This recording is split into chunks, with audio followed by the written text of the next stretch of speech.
what are complex fractions? Excuse me. We know what a rational expression is.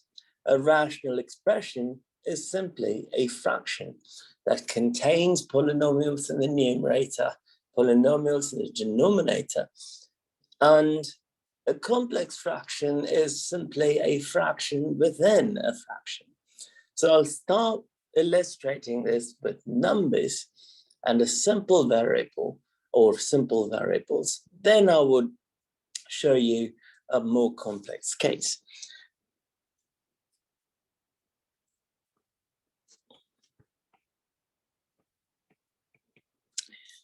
Let's say we divide 1/2 by 7/5.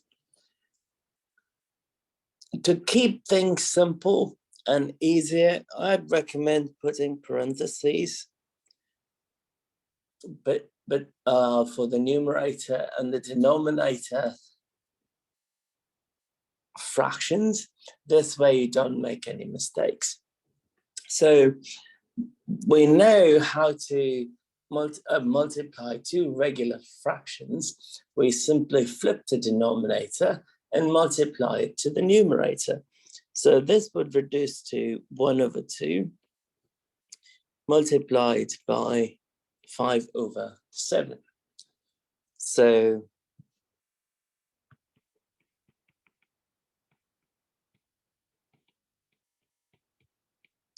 that's the flip or reciprocal part, and the division becomes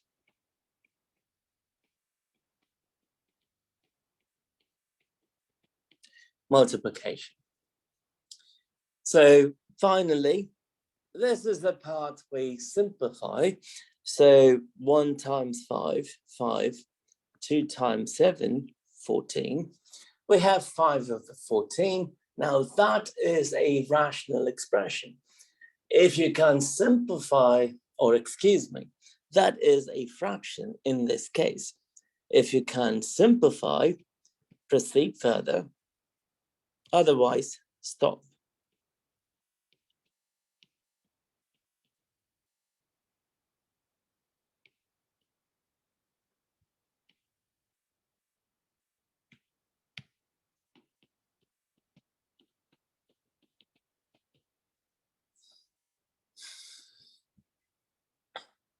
So that is a case where I simply used fractions, numbers. Now I'm going to show the same process with variables.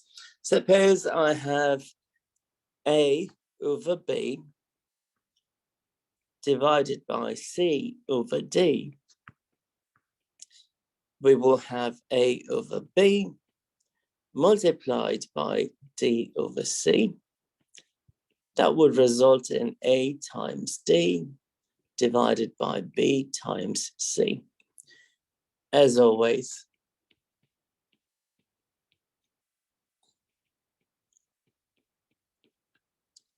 we simplify if it is possible. And now we move on to using rational expressions in complex fractions. So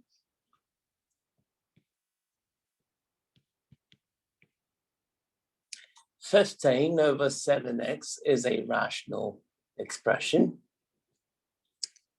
And let's divide that by 9x/24.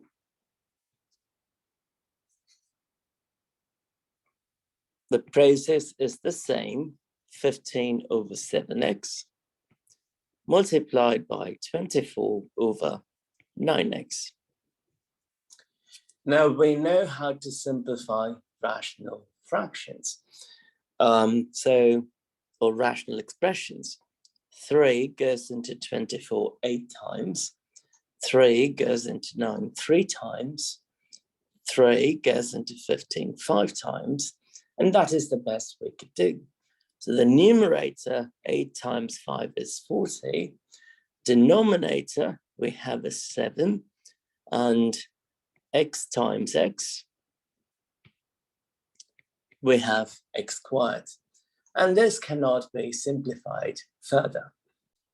So when cases are simple, we can directly go with this approach.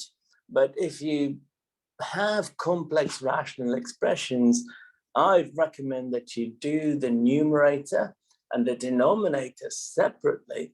Simplify the numerator, simplify the denominator, then you flip and multiply. And that is a way where you can minimize the number of mistakes.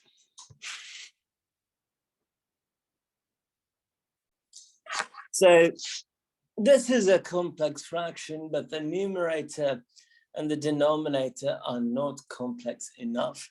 So I don't have to simplify prior to proceeding. So I'm just going to take a direct approach. So 7x squared divided by 2x cubed.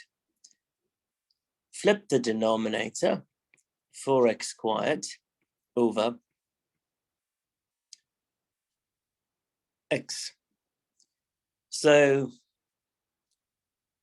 the x squared and the x cubed will get cancelled, leaving x. The x and the x squared will get cancelled, leaving x. So we will have 7 over 2x multiplied by 4x. The x's are going to cancel, and 2 goes into 4 twice. So 7 times 4 is 14. We have x over x plus 4. And you flip and multiply x plus 4 over 2x. The x plus 4 will get cancelled. The x will get cancelled. So the answer is 1/2. So all of those are relatively simple cases of complex fractions. Now we're going to get into a true complex fraction.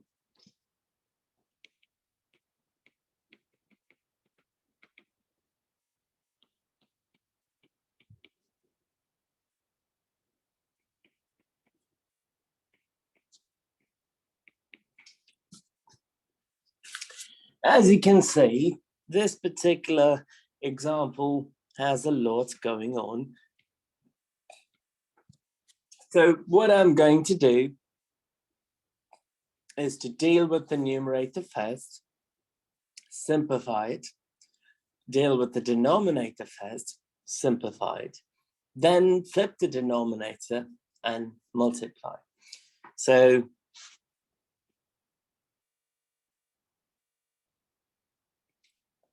numerator, denominator. So the numerator, I have 1 minus 2 over x. I need a common denominator to combine 1 and 2 over x.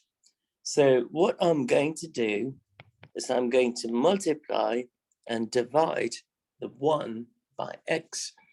So I will have 1 minus 2 over x. Now you can see we have a common denominator. So I can combine the numerators and write it as x minus 2 divided by x. The denominator, I have x plus 4 over 9x.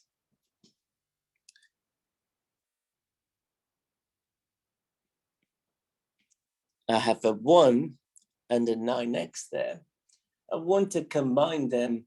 The only way I can combine those two is if I have a common denominator. So I multiply and divide by 9x.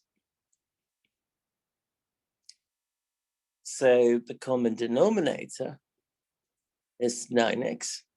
I combine the numerators. I will get 9x squared plus 4. 9x plus x is 9x squared plus 4. by the looks of it, the numerator part that we wrote and the denominator part, they cannot be simplified further. So I directly go back to my original case, write the numerator, but you've got to be very careful here. You have to flip the denominator prior to multiplying.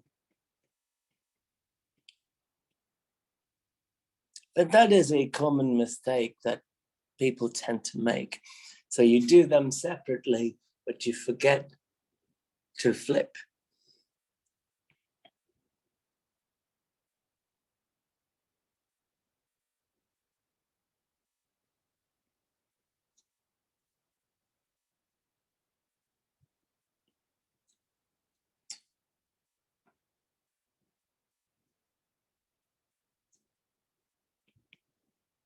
So now I can cancel out the x and the x. That is the only simplifying step that I can see.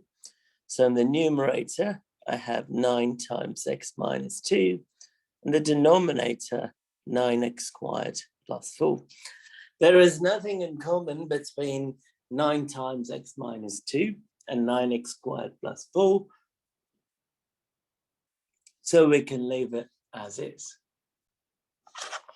So I am going to deal with the numerator and the denominator separately. So the numerator is 5 minus 3 over 2x. In order to combine the two, we need to multiply and divide the first term by 2x.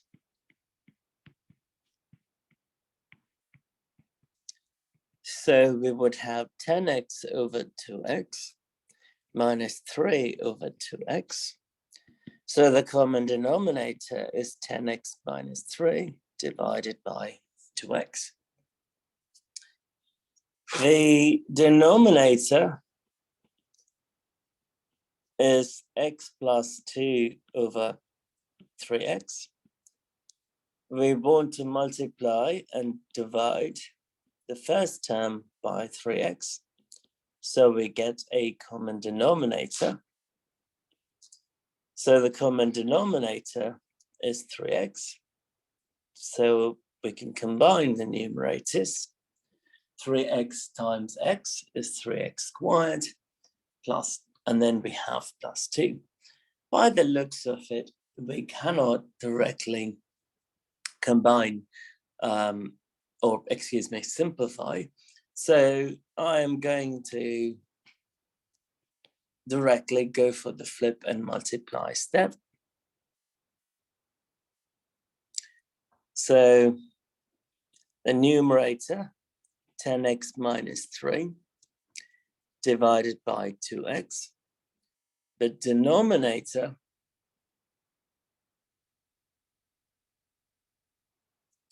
I got to flip.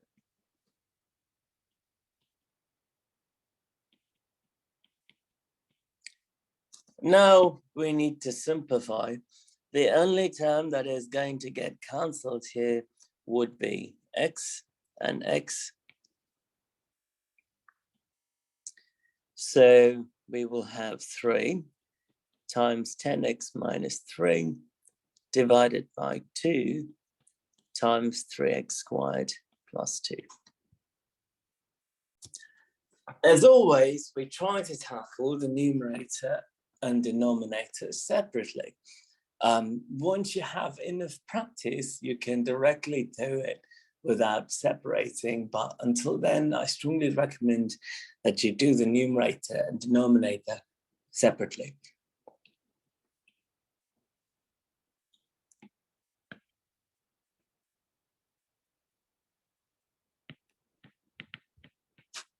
So the numerator is 2 over x squared plus 1 over x.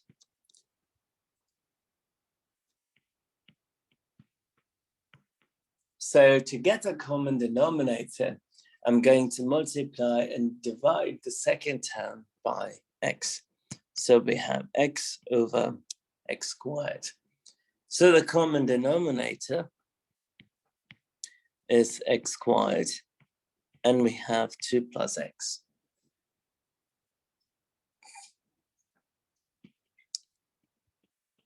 The denominator is 4 over x squared minus 1 over x. So to combine, we need an x squared in both fractions. So we multiply and divide the second fraction by x. So x times 1 is x times x is x squared. I have a common denominator, so I combine the numerators. I see nothing in common between the two, so I can proceed to multiplication after flipping the denominator. So the numerator is 2 plus x over x squared. The denominator, I have to flip first, so x squared divided by 4 minus x. I see nothing in common other than the x squared. That will get cancelled. So we have 2 plus x divided by 4 minus x.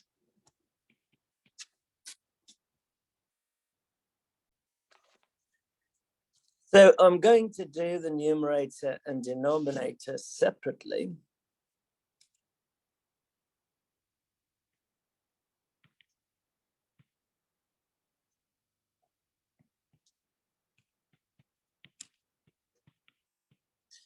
I need a common denominator. So I'm going to multiply the first fraction by y and divide by y. So you have y over y squared plus 3 over y squared. Now that I have a common denominator, I could combine the numerators. Y plus 3 over y squared. There is nothing much I could do about the numerator, so I'm just going to leave it as is and move on to the denominator. Y plus 27 over y cubed. We want to combine the two, so we multiply and divide y by y cubed.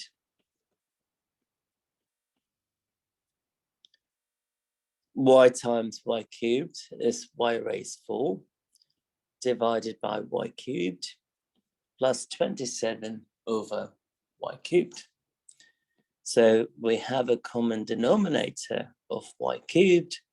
So y raised 4 plus 27 divided by y cubed. Numerator, y plus 3 over y squared. Denominator, we have to flip, then multiply.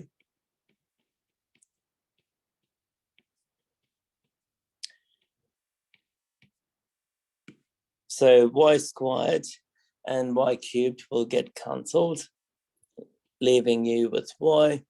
So y times y plus 3 divided by y raised 4 plus 27.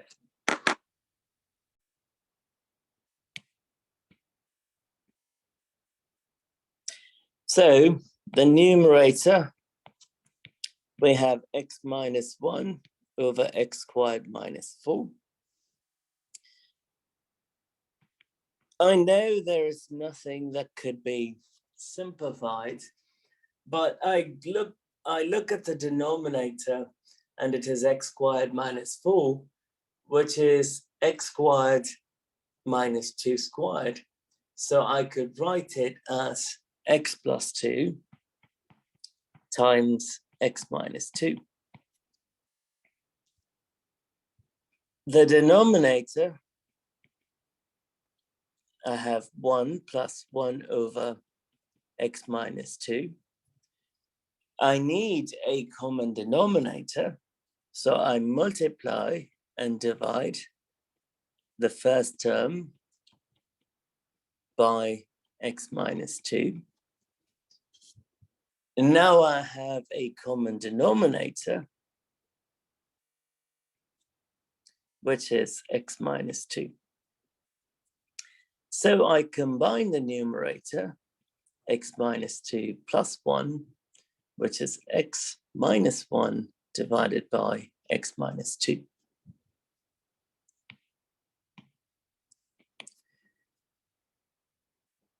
We take the numerator, which is x minus 1, divided by x plus 2 times x minus 2, flip and multiply x minus 2 divided by x minus 1.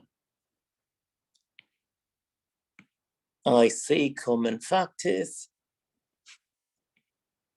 The x minus 1s go away, the x minus 2s go away.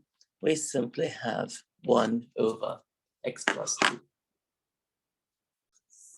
So, going to do the numerator and denominator separately.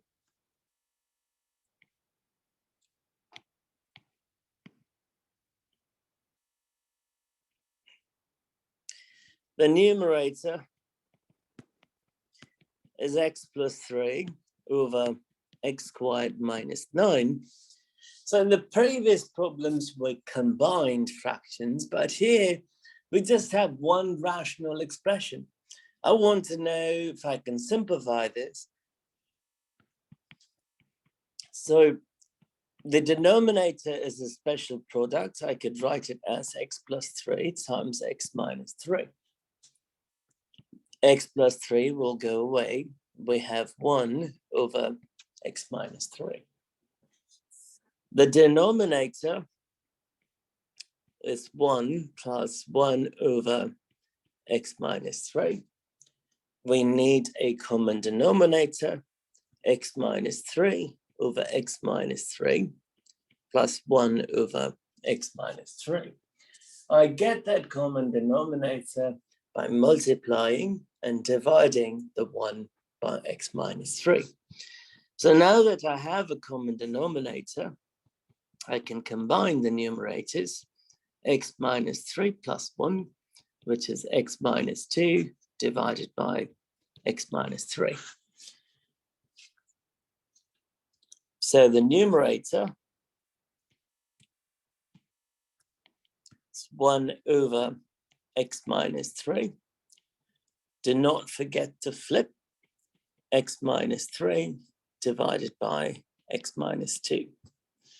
The x minus 3 will get cancelled, so we simply have 1 over x minus 2. So I'm going to start with the numerator here.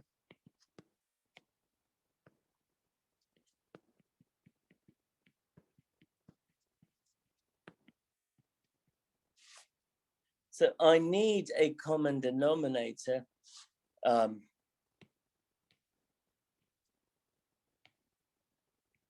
to combine the two fractions.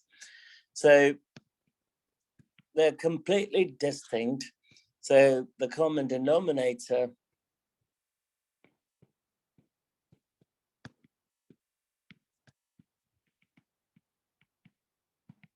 is x plus 5 times x plus 3. So I want to multiply and divide the first fraction by x plus 3, multiply and divide the second fraction by x plus 5.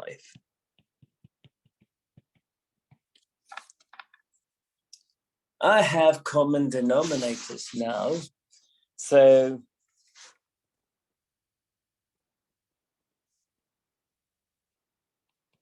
I can combine the numerators. So that's the common denominator. So 2 multiplied by x plus 3 plus 4 multiplied by x plus 5. A common mistake would be to FOIL the denominator. Let's not do that. We have to keep it in terms of factors. If we have factors, we can cancel them out easily at a later point. So I'm going to keep the denominator factors as is.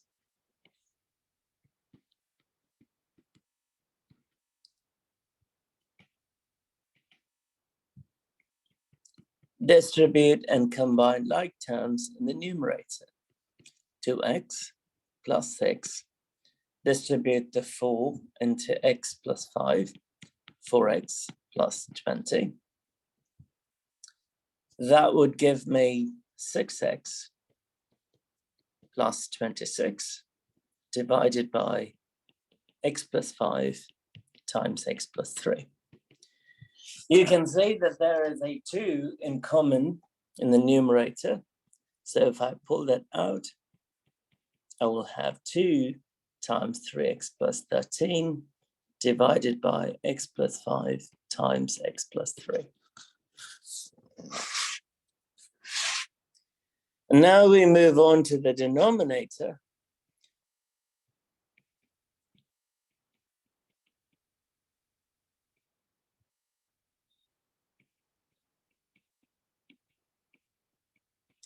This just seems to be the opposite case of what we did, where the denominator is x squared plus 8x plus 15. And if we factor it, it'll be better for us to cancel terms out later. So x squared plus 8x plus 15, I can factor it. I could write it as x plus 3 times x plus 5.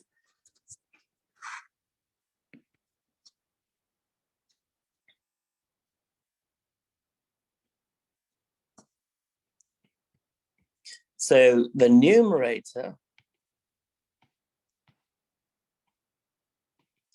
is 2 times 3x plus 13 divided by x plus 5 times x plus 3 multiplied by the reciprocals. They've got to flip and multiply.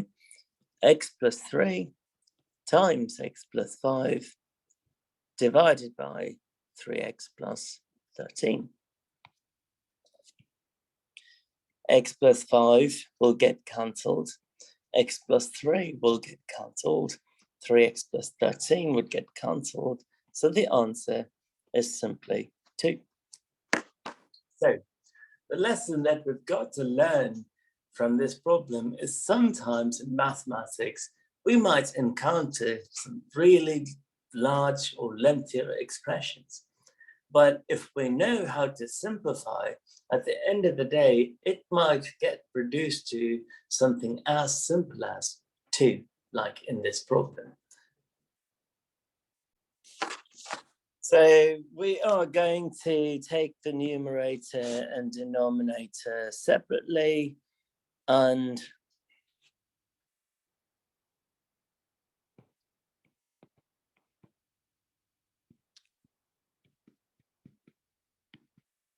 then multiply after simplifying. There is nothing in common between x plus 2 and x plus 7. So the common denominator is the product of the 2. So I'm going to multiply and divide the first fraction by x plus 7. The second fraction by x plus 2. So now I have a common denominator.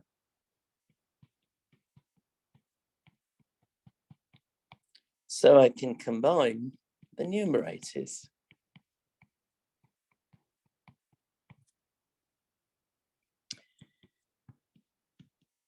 Mind you, I'm going to leave the denominator as is, because it's in factored form. It is easier if we keep in factors form, because we can cancel out factors later on. So 2x plus 14, I distributed the 2. Now I'm going to distribute the 6. So 6x plus 12, x plus 2 times x plus 7, 6x plus 2x is 8x, 14 plus 12 is 26.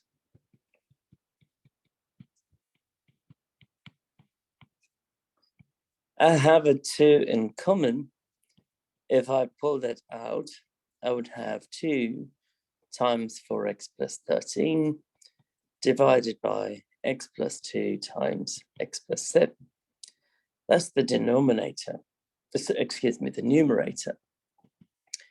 The denominator is 4x plus 13 divided by x squared plus 9x plus 14.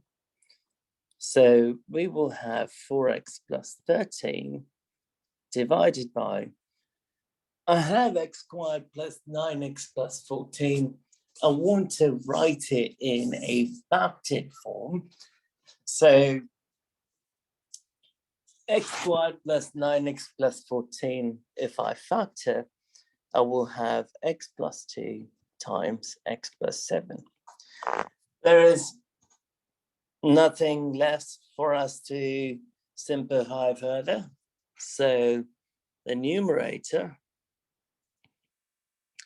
2 times 4x plus 13 divided by x plus 2 times x plus 7. Flip and multiply the denominator.